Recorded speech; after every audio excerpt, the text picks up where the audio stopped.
since mid-June this year. Finally, the U.S. Federal Bureau of Investigations has told a judge they expected to find evidence of obstruction of justice in a search of former President Donald Trump's Florida home, according to the newly released court papers.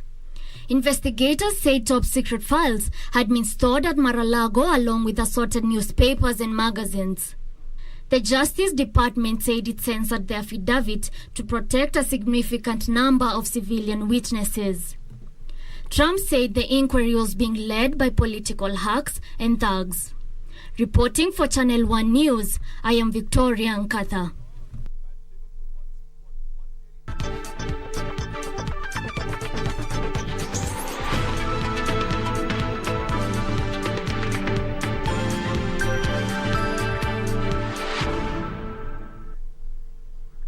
Welcome to the Living Legends segment. I am Fayaz Qureshi.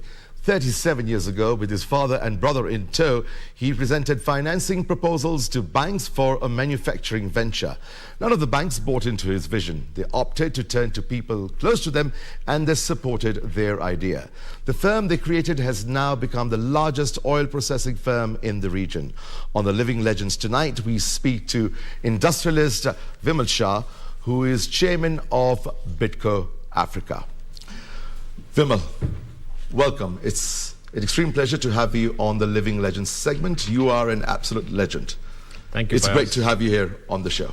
Thank you for having me. So, Vimal, let's set the ball rolling. Let's start off with your early life, where you were born, and your educational background. Well, I was born in Nyeri, and that was in 1960. And of course went to Nyeri Primary School in Nyeri, and then moved on to Nairobi. Went to High Ridge Primary School in Nairobi, and then finished my Standard 7, went to Jamhuri High School. Oh, Jamhuri High School. Jamhuri High School. I'm a Jamhuri boy as well. Great, so you're alumni too. Yes. And from there went to Aga Khan High, and then went to USIU in Nairobi, and graduated from USIU Nairobi with a bachelor's degree in business management. So tell us the transition thereafter now. You're out of university. Your family was in the clothing business at one point. What was the trend then? And I'll link it to another question. What drove your family to get into the detergent and soap enterprise? So my father was in garment manufacturing and doing garments called Bitco Clothing Factory. And during my university education, I looked at that business and said, what do we do with this business? Where do we take it from here? Because doing my administration, I was doing my studies on it. And, we said this could go backwards from making garments into textiles, weaving textiles, spinning, and then the whole cotton value chain. On the business side, we put this feasibility study out and crafted a whole story around the value chain, going from garments all the way backwards, and then looking at the whole seed value chain. Because when you do cotton farming, you get the lint, which is the fiber, right? But you also get the seeds. And looking at the seeds, we looked at that whole seed value chain. You crush the seed, you get oil, you get animal feeds from it, you get the oil, you refine the oil, and then the byproduct, you can make soap out of it. So having charted all that out, created a whole feasibility study for the thing, and said what do we do as a family? And I think that's the time when my brother also was with me, Tarun, and my father, BD Shah. The name Bitco comes from him, apparently. Oh, I see. BD Shah, so BD Company. And it was running since 1970 as a clothing factory. So by doing that, we actually put it out and say, look at this value chain. This garment value chain at that time, right, was going down because of all our cheap imports, and also cotton was not in favor at that time. A very competitive industry at that point in time. And the Far East was really competitive in bringing their polyesters and rayons. And people wanted a iron-free fabric, so that was a big thing. But looking at the value chain, looking at this side of the story of seeds, seed crushing and all that consumer product, the products were standardized, right? Number one. Number two, the cycle time for products, because it's not a fashion industry. So in our garments industry, the whole lead time for converting from cash, the cash cycle is 180 days. You make the garment, you make a fashion, you put it out there, people buy it or they don't buy it. If they don't buy it, it's dead. Yeah, that's the turnaround time. So the fashion industry has 30 to 40% dead stock because a color doesn't work or a design doesn't work and it's gone. Then you got to sell it at a very fraction of the cost. So Big issue. Again, shopkeepers use you as a financier, so you were a banker for all the shops, and that's why we had shops where you saw us there. And I think the issue around the edible oils and crushing was far different because the cycle times are faster. Product is standardized, and of course, it's a mass market. It's a consumer product. So that's when we said, okay, let's go with this feasibility study, and then went bank to bank, right? And said, here's my feasibility study, have a look at this. So first thing, they look at you and say, you know, I'm 21 years old, and say, young lad, thank you for putting this up, but what's your experience? And I said, no experience. Have you ever done this before? Never done Brilliant this. idea, but nobody to support you. Good idea, but you've never done this before. And where's your experience? So that's whole concept, which is what I relate with a lot of young startups today. They have the same problem. People asking them, what's your experience? Have you done this before? And they fail. The point then was, talking to others, they said, look, but you know what? East African Industries is very dominant on this one. And they may kill you. So Unilever may kill you there. And that stuck in the brain at the back to say, okay. So you're going against a big giant at that point in time. Yeah, we were looking at, because there was Kimbo and Cowboy and stuff like that being sold. So we said, okay, let's go against that in terms of processing the same products. And the idea was not accepted by bankers, and there was no funding available for that. So how do you eventually get the capital to finance your dreams? So having got rejections again, like my insurance industry, having rejections from a lot of people saying, we can't fund it, we don't have the funds for it, and going to IFC. IFC actually gave us a good idea, one of the heads there. He gave us an idea to say, start small and go one by one, go backwards from the front end, start back, and then go backward linkage. Or start from the first end of farming and then go forward linkages. And any help from friends and family at that point in time? So at that point, we said, okay, where do we start from? So we said, let's start from the soap side and then go backwards. It was all friends and family, right? Initially. Initially, they supported us and said, fine, start with it. And a friendly banker, right, who knew my father, and, you know, they now run I&M Bank, and Biashara Bank was there. Of course. And they helped us in terms of saying, okay, here's some funding. And we got that. We also got Suresh IDB. Shah, right? Suresh Shah. But we also got IDB, who helped us initially with $1 funding there. And that was the initial phase of starting very small. So we started off very small, and then we wanted to go backwards all the time. And then the story continues, and we started doing that from 1985 onwards. Going back to you, that was the era of monopolies and price controls. How did you navigate a field that was dominated by East Africa Industries at that point in time? Yes, it was an interesting area because the government was doing price controls, and every time you'd have East Africa Industries going there and putting up prices and saying, this is the price, and then they'd argue with it. So we were a player in the market when we started with our soap plant first, and then we went backward into oil, and of course into refining and all that stuff. So when we did that, we became a player. And therefore we had to go together with East African Industries to the government and say, this is what you should do for price controls. And we were advocating for removing of price controls, but really it's like the petroleum thing today, price control. But it's guaranteeing a market, guaranteeing a margin. I wish today we had the same as what petroleum has, because you're guaranteed a margin. Now, when they opened the floodgates, then competition came in, and really it changed the whole concept. So at that point, it was a tough call, because you had to go and show them your costings, and they would give you a margin on that. Today, it's competitive. It's like you can lose money, right, if you're not careful, if you're not really on top of your game. So it's a changed world. And what was the real breakthrough for Bitco? At what point would you go back in time and say, that was the breakthrough for Bitco?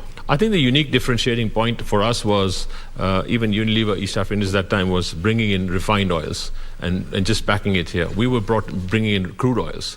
And bringing in crude oils, processing it here, complete, full value chain. So we had zero wastage, number one. Number two, across the value chain, we had our costs very much in control. And we did Kaizen from then, and to look at what is our cost and where is our competitiveness. We went into plastics straight away. We didn't go into the tins that Kimbo was in. And of course, ultimately, we went for market share and mass market share. So we could create a soap that they didn't have. Our soaps were far better in terms of the bar soaps, and we could do marketing better. So it was prudent financial management. Prudent plus also management. I think everything we talk about is management. If you manage it well, you actually look at lean or Kaizen, you can make it work, and of course, faster decision making. So I'll tell you the story there. If they needed to go and put up a fractionation plant, they wouldn't get the access to money as Unilever, because they say, hey, why do that? We could do it straight away, and we went into it. And we went the full value chain. So that way, we had many more products, many more varieties, and we could spin things around much faster. So having faster decision making here helped us a lot. And that's one thing I think a lot of Kenyan startups can really beat the multinationals at that game. And as you grew, you acquired brands from the competition. Yes. Isn't it? So, I mean, what's the process of acquiring the soft part of it, meaning the intellectual property around the products and the legal status? So the global stage was changing. I think Unilever had a new CEO, and he said, we're too big all over the world, and we're not focused. And he said, I want to have 400 brands, grow globally. Each brand would be $1 billion. Wow. And therefore, they sold off 4,500 brands across the world. So the brands that were famous here, Kimbo, Cowboy, and Tiger, and we bought them all over, right? So that was the IP we bought. I mean, the same way they sold so many big brands, or not big brands, but smaller brands which were coming up. Yeah. And that could give them the mass market. They just gave them up, and they sold them. So we bought them. And for us, it was fitting in our strategy. So that was a very strategic move from your part, wasn't it? Yes, because we had a very clear-cut goal, right? It was to grab, grow, and sustain #1 market share in the African markets by 2030. At that time, that was the goal. So in 2002, when they came out with this sale that we're selling this, we said, let's go in straight away. Who was the decision maker at that point in time? Was it you? It was me and my father and my brother, all three together. In fact, it was a very interesting one because it was done in a room where we had our lawyers, ourselves, all of us, the whole board of Unilever, and their lawyers, and it was a lock-in. You couldn't say anything. In 3 days' time, your dinner, lunch, everything in there, you finalize, you come out with a yes or no. Because these were very strategic decisions which led to huge success. Absolutely. As we reflect back. Same time, in Unga Group had a new philosophy that Unga Group was, a new CEO comes in there and says, I want to change everything. I want to focus only on milling, become the biggest milling in East Africa. So they said they have Elianto in Nakuru, and they were crushing the byproduct corn germ there, and they said they're selling that off. We said, fine, let's buy it, because Elianto was a big brand name. So we acquired the bank. Elianto was big. We acquired that name. Yes. We acquired that business. Yes. And that also fitted into our strategy. Yes. So that gave us... That was a great acquisition. That gave us a crushing... Because you bought a brand. Bought the brand and the asset, because we could now go into crushing, which was our philosophy from day one, to go from soap to oil to crushing to seed farming and then go to cotton. Seed farming. Progressed right through. Yes. Now, getting the firm, you've expanded Bitco Group and now have a footprint in East Africa. Now, how would you compare the business environment in Tanzania and Uganda compared to Kenya? How has the regional integration progressed over the years between the East African community bloc? I think we've done a lot in East Africa. It's opened up a lot of avenues, but we've been very slow in East Africa. And I think we still have a problem within our own Kenyan, Ugandan, Tanzanian. They still think about protecting their own industries, right? Whereas we should be looking at it from a single destination, single point, and we should be looking at the whole of Africa as our markets. So we're doing well in Uganda right now. Tanzania also has been a basket case for us, because there's a problematic area. They actually removed all, they actually added the duties on our raw materials. And therefore the entire industry, not only us, all the other people have stopped manufacturing in Tanzania, and they're now importing. So Tanzania has been a big case. Just 3 months ago, they've now changed it to say, fine, we will now move to the East African tariff, so that's happening. Uganda is amazing. I think Uganda is really the biggest winner in East Africa, because they ramped up their manufacturing. When you compare Uganda and Kenya? I think Kenya is losing it. Uganda is gaining by far, straight away. Because they're creating an enabling environment? They're so invested. For all investment, for all businesses? Investor-friendly. Which is a bit more difficult here? Uganda is the most investor-friendly country in East Africa. Then I would put Rwanda, and of course Kenya comes third. Why is that, sir? I think our own administration... Is it rigid rules and regulations which we aren't prepared to change and give that flexibility? Yeah, we've siloed ourselves so much. The silos in all our governments right now, even right now as we speak, the government is so siloed that everybody speaks a different language. And then everybody's charging different charges and costs and all that stuff. So our competitiveness into East Africa has been eroded today, right? So we're more competitive in Uganda or in Tanzania to be exporting to Kenya. But Kenya's manufacturing costs have gone up, power costs have gone up, the taxes that have gone up, the levies. And I think our tax policy is not pro-manufacturing. It's actually saying, let's all go and milk the cow, whereas we're not expanding ourselves. In agribusiness, I would say we've got a lot more going, but we're not really doing it well. I think our agriculture has been murdered in Kenya, and it's not really growing. It's sad.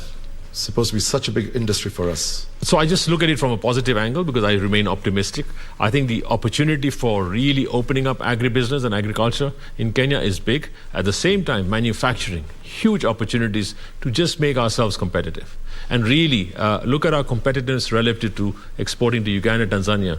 A lot of Ugandan Tanzanians have blocked our exports because they're putting in duties and taxes. And that's where our lobbying has not been strong enough. I think we need to really go that route and say, fine, allow them to export what they're competitive, cheaper at, and we need to export our money. A very critical question. The last few months have seen your sector lobby the central bank on access to foreign currency for your raw materials. What's the status now? What has been going on for the past couple of months? In a nutshell, what is really happening? I think it's a sorry state of affairs because central bank tries to say, when we speak to central bank says it's the banks that they're holding foreign currency. And the banks tell us we don't have flows of foreign currency. The central bank needs to be able to provide that to us. And the bid-offer spread in the markets, if I have a Bloomberg screen or a Reuters screen, the bid is at 118, 119, and the offer is at different rates. On the screen it's showing at 119, 119.70. But on offer, when I talk to the banks, they offer 125, 123, 127. And those people who are exporters, they're still selling at 119. Of course, in the last 2-3 days, it's just moved up to 121 now on screen. But still, the point is that this market needs to be liberalized. I think central bank needs to work on that quickly. Probably we were told it's pre-election issues around election money laundering or whatever coming through, but that's over now. And I think that's something that where the spread needs to come down.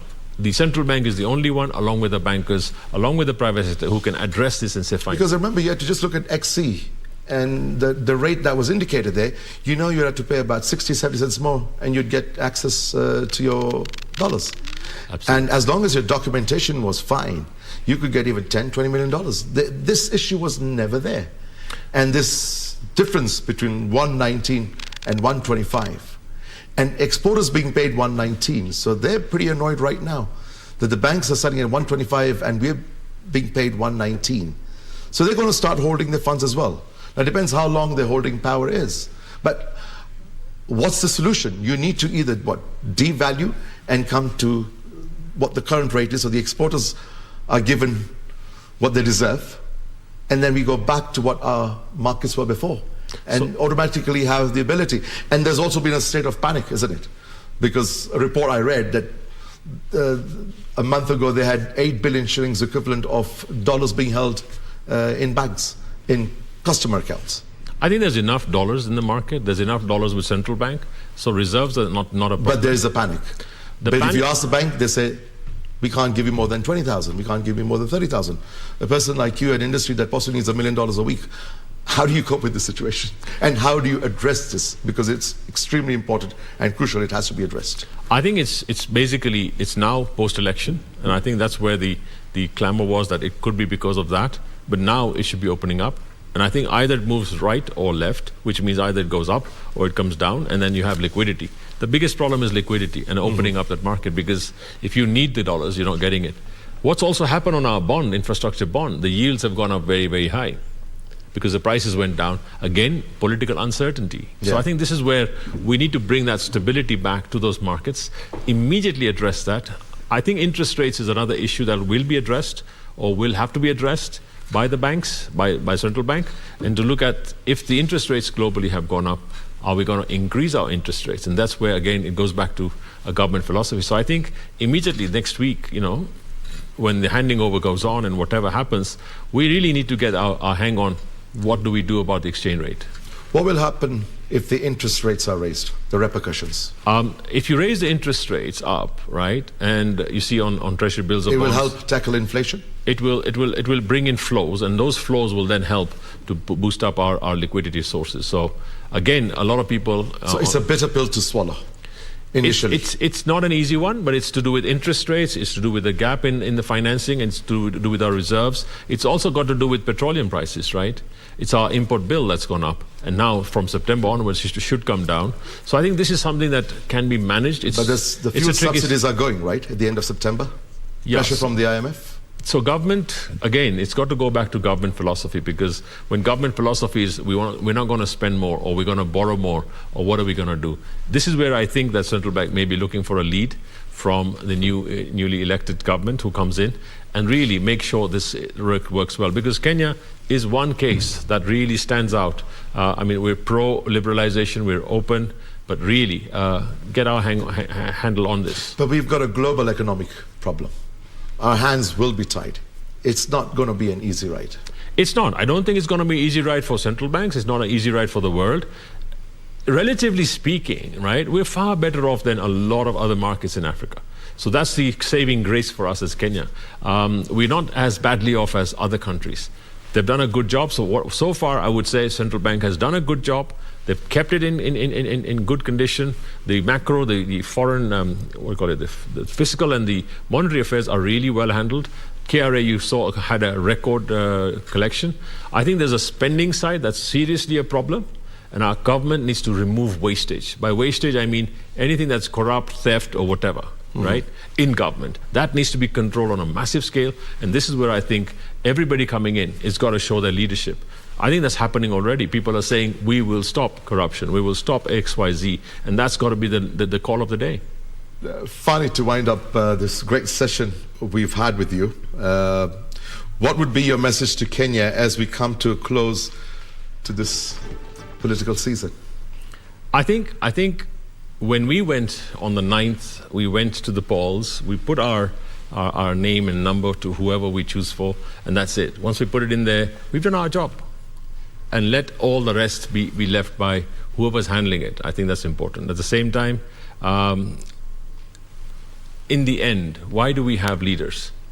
It is the time for every single person to show their leadership, including people who voted, right? Let's show our leadership to say, where are we going? This Kenya nation building, right? It's not just like a start-stop, and it starts now in the next 5 years, ends.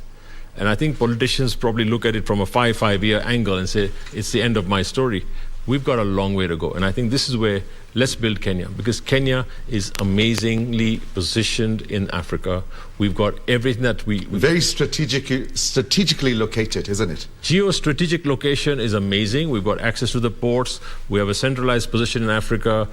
We've been liberal. We've had very good administration so far. In fact, we've never defaulted on any of our loans as a country. We've got a lot of pluses, and we shouldn't let that go away, right? And I think this is the time to say, let's build on this with leadership to leapfrog to the latest. Our youth, amazing digital awareness. I think let's just give them the empowerment. Let's start looking at things from a different angle. The ACFTA Africa is opening up for markets. Why are we not looking bigger, right? And we're still stuck in our own county or our own ward, and we're stuck with that. And I think leadership, in my opinion, everybody's got a leader.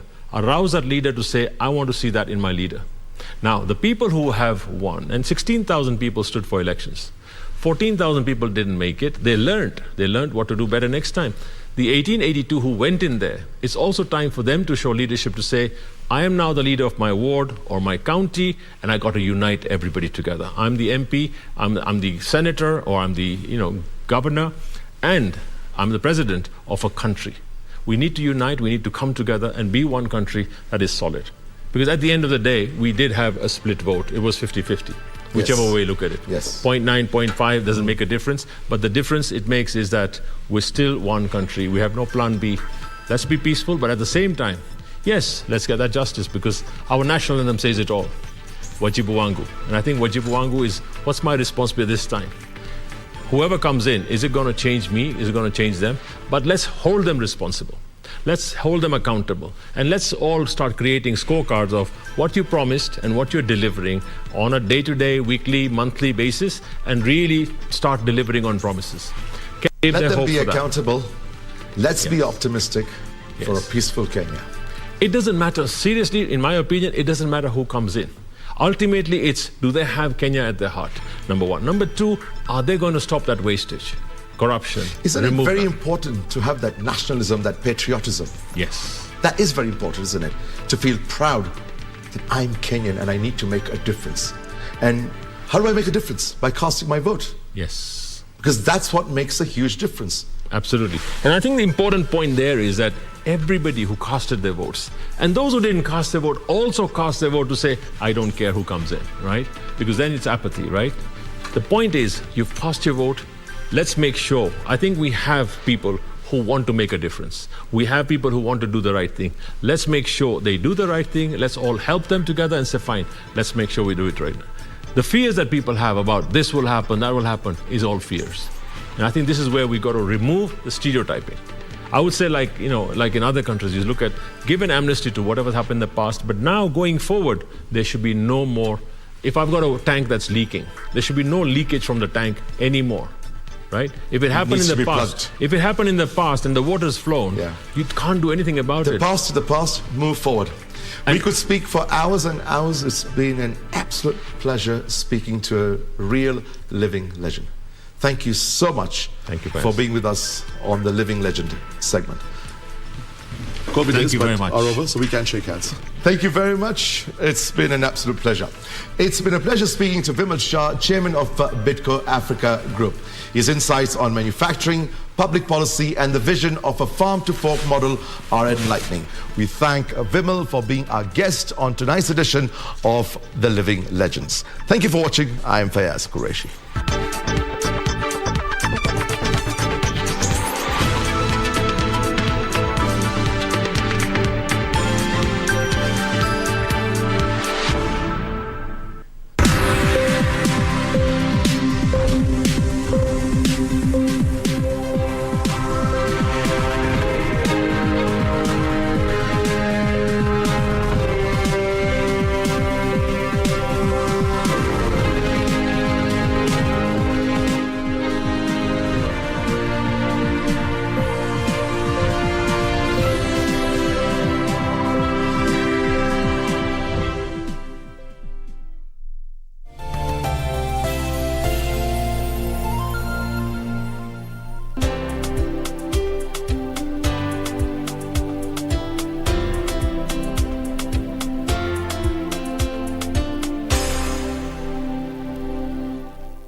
To the Second Chance TV game show. Tough questions.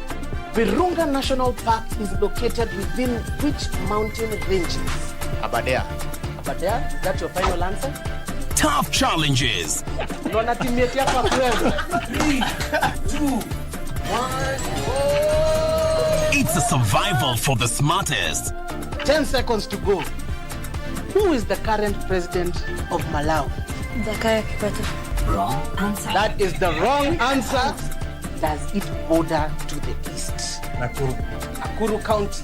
Nakuru County, you get 2,000 bob. Premiering soon on Channel 1.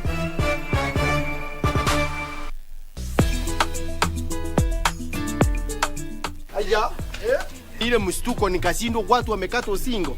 Kwa nini analeta mimi shule? I want us to cooperate together. Cooperation ni ile ya serikali. Sio hiyo unamaanisha. Mimi ndio mwalimu ama ni wewe? Changanya mimi Monday, Jumatatu na Tem. Tofauti na gani?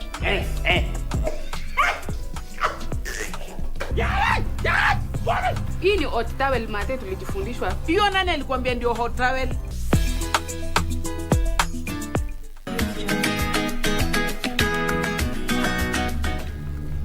Dad. Tulia hivyo kesho na mali za mchezo. Wacha. Wakati nikikuhitaji ulikuwa wapi? Yaani hapo patamu. Bati ndo mtamu zaidi.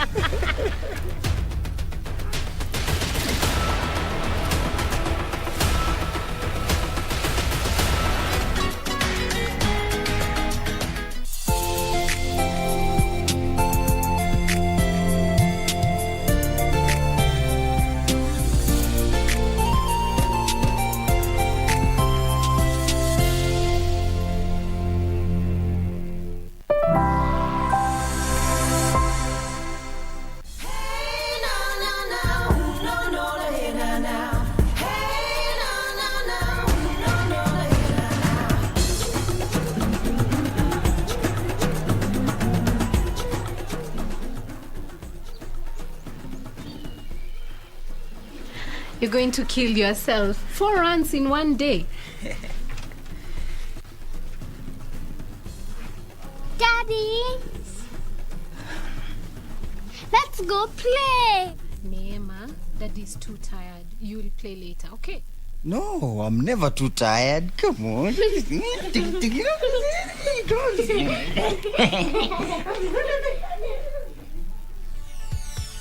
9. 10. 2 more. Whoa. 2 more. Okay. 11. 12. That's good. That's good. Whoa. You clearly have an agenda. Yes. You to win. No? To kill me? No. We need to strengthen these muscles. Come on. You cannot just wish muscles. You need those legs to win the race for the finish. And which muscles are we working on right now? Tongue muscles, huh? You're feeling energetic, Of course. On the floor. 50 push-ups. Easy. Question is, can you get to 20? I get to 50 before you. And I buy you that car when I bag that gold medal. Don't tempt me. I just did.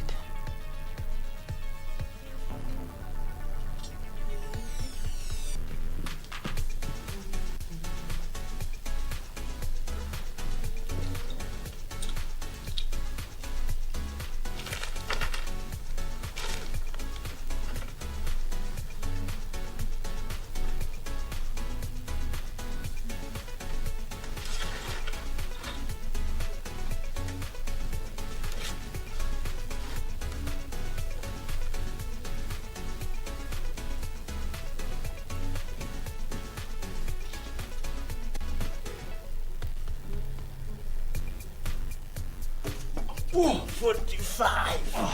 46. Come on, coach. 46. Come on, everything on the but 48. 49. 50. Whoa. Dude, how did you just lose out on a car like that?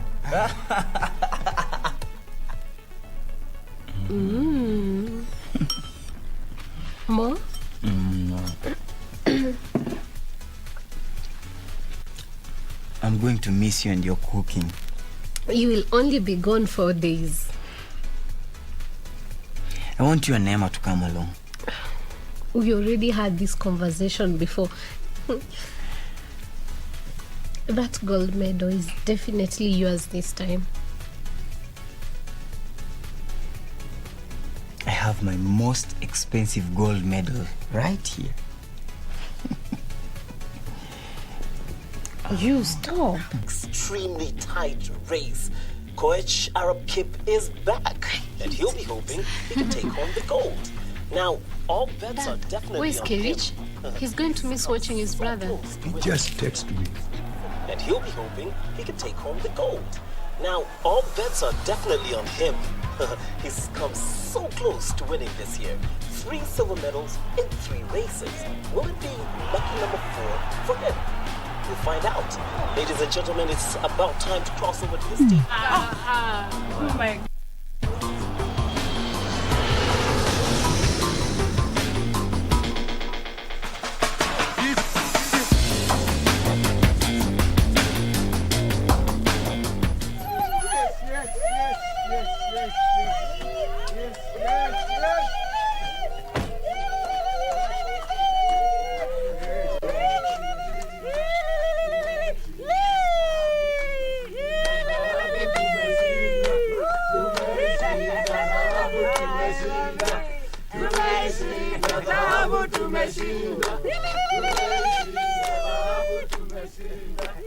Congratulations, sweetheart. Thank you very much.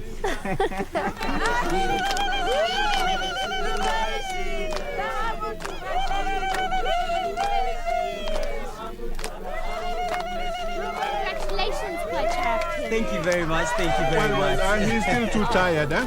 We'll find you, we'll get you, and we'll call you for a press conference. He's still too tired.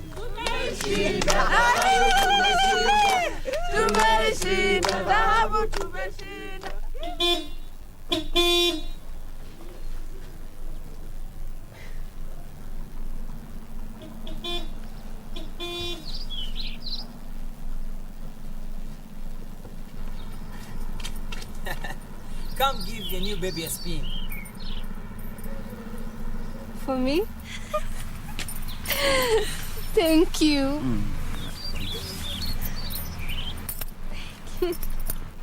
I